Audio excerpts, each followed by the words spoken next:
Inflation Casts a Shadow Over UK Retailers for 2022 by Paul Sandel and James Davey. London, three leading British retailers on Thursday underscored the threat they face from inflation this year, with their bosses fretting over the need to remain competitive as surging prices threaten customer spending power. Next, Britain's most profitable clothing retailer said it expected higher freight and manufacturing costs to push its prices up by 6% in the second half of 2022, raising doubts as to whether customers' wages would be able to keep up. The Bank of England expects overall consumer price inflation to hit that figure in April, its highest since 1992, before easing off. Next, boss Simon Wolfson told Reuters the gap between general wages and its prices would largely determine the company's fortunes in 2022. The positive for retail is that we can adjust our pricing, he said. Though if wage inflation is in line with our price increases, I don't think it will be, but if it is, then it's not going to be nearly as much of a problem as if wage inflation is a long way behind. Greggs, a food-to-go retailer,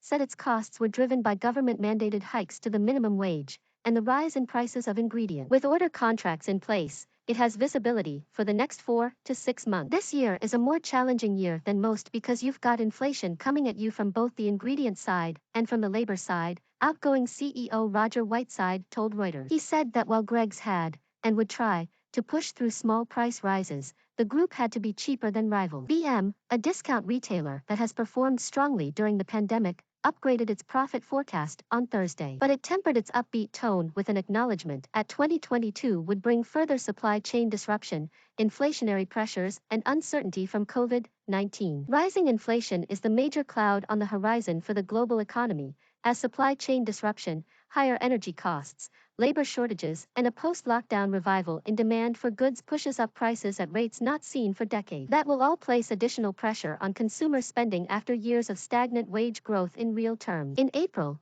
British consumers will face a rise in taxes and energy bills. They are also facing higher food prices. Grocery price inflation reached 3.5% in December, its highest since spring 2020, adding nearly £15 to shoppers' average monthly grocery bills, according to industry data published on Wednesday.